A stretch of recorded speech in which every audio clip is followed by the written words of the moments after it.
Indonesia akan menghadapi Venezuela di babak playoff grup 2 dunia Piala Davis pada Jumat dan Sabtu. Sebagai tuan rumah, Indonesia punya keuntungan bermain di hadapan publik sendiri. Tim Piala Davis Indonesia yang menduduki peringkat 65 dunia bermaterikan Christopher Rungkat yang memiliki ranking ganda 194 ITF, Rifki Fitriadi, Altaf Daifullah, dan Ahad Imam Ma'ruf. Sementara di kubu lawan, Venezuela yang berada 8 peringkat di atas Indonesia tidak turun dengan kekuatan penuh.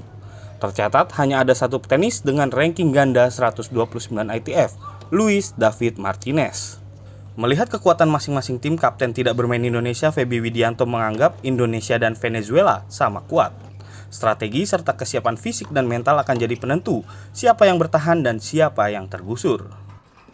Saya rasa nggak ada masalah ya, kayak Imam juga udah kondisinya fit, Rifki pun juga lagi top form juga. Mudah-mudahan kita jagalah sampai hari H itu anak-anak siap buat tanding. Faktor mental ya kan, faktor kesiapan mereka itu yang harus kita pupuk jadi biar dia semangat buat menang gitu. Rencananya undian pertandingan akan dilaksanakan pada Kamis siang, sementara 2 partai tunggal akan dimainkan pada hari Jumat di lapangan tenis outdoor GBK Senayan, Jakarta. Angga Nuriski, Yogi Syahrevi, Kompas TV, Jakarta.